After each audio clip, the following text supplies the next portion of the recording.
I'd also like to thank everybody for showing up, because without you, this does not happen. We enjoy throwing parties here at Arrowhead. There's no greater thing that we can do for you than just to bring you in and show you how much we appreciate you. I'd like to thank Tina, Chef Mark, and the Arrowhead staff for putting together a great spread here this morning.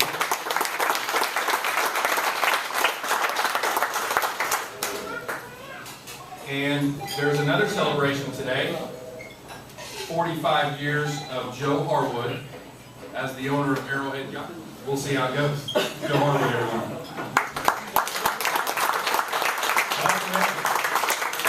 And from the bottom of my heart, I thank each and every one of you for coming today, and all of those that did not come today, and all of the Cobalt purchases over 45 years. I tell you, for the Cobalt Boat Company, this has been a monumentous ride and a tremendous story on Grand Lake. And I don't necessarily want to confuse the legend with facts, but the truth of the matter is I do have a 45-year career, but it started at Beaumar's Marina, which was the very first Cobalt dealer on Grand Lake. And I don't want to miss today, especially giving homage to Mr. Elmer Beaumar and Beaumar's Marina. And I was there when the Cobalt Boat Company was launched. Sure, that in my lifetime soon, there will be a book written about Cobalt boats, and Jack St. Clair and the St. Clair family, and this tremendous story that needs to be told. And with 45 years of background and history of being around them as close as I was, I believe that I will be able to talk until the sun goes down. But I'm going to spare that until that does. Thank you, Mr. St. Clair. I have the opportunity to grill you a little bit about some innovations. And I want to point out, we're always here to sell boats. Down here at this sales dock, there's one boat down there that cannot be bought. It's a 1983 19V Cobalt. It's mine. And it has the electric windshield, which was one of the most innovative things hit the industry. Nobody but Pack St. Clair and Cobalt could come up with something like that. I think that was developed in 1975. Yeah. 75. This one's in 83, and it was traded into us by Tim Curry right over here. But they traded that boat in for a new Cobalt. And around here and in all the locations selling boats, I don't necessarily always know what we're trading for, but I was just walking in the dock and where'd that boat come from? And I said, well, we traded for that. And I said, it's not for sale. That's my boat.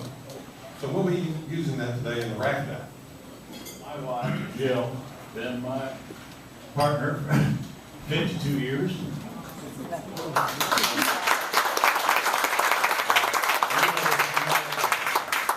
And getting our company going. My son Paxson, who's our CEO and good and a feature manager. I'm not sure what Carson's going to do, but he'll be in there somewhere someday. Yeah. And Alex Berry. Alex hasn't been with us very long, about 40 years. And Alex joined us. He was the service manager at Brian's job at Campbell. Jill and I courted on Grand Lake before we got married. And so we've spent just about every summer since we've been married on Grand Lake, and have the fortune today to basically live on Grand Lake. And I go back and forth to Neodesha from here, but we're permanent residents here at Grand Lake now, and really have enjoyed that.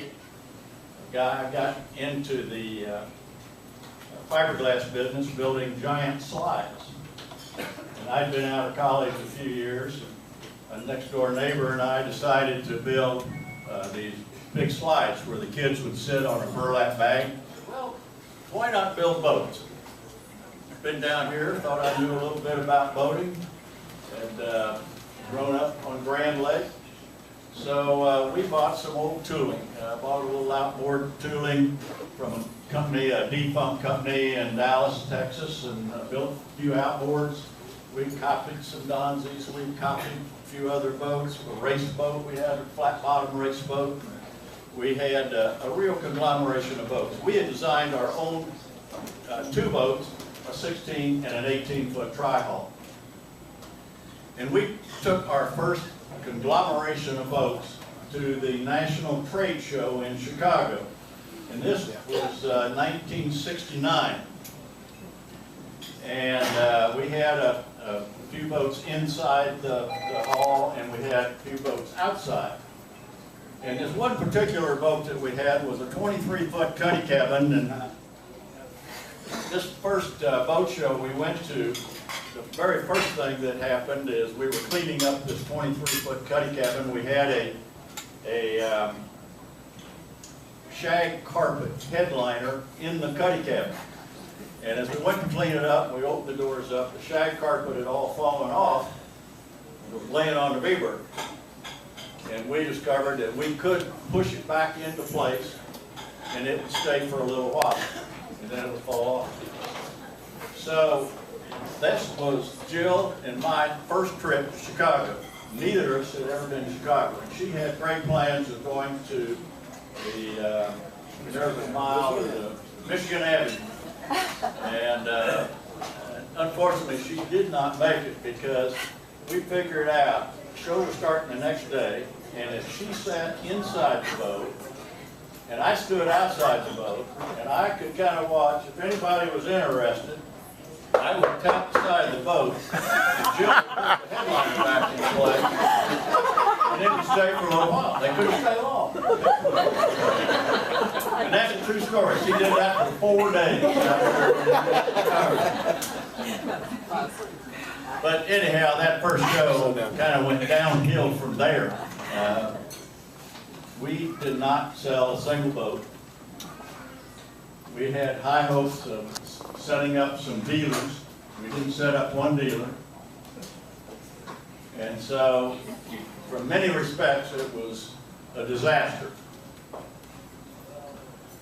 But, on the other hand, the thing that probably made Cobalt who it is today was that experience.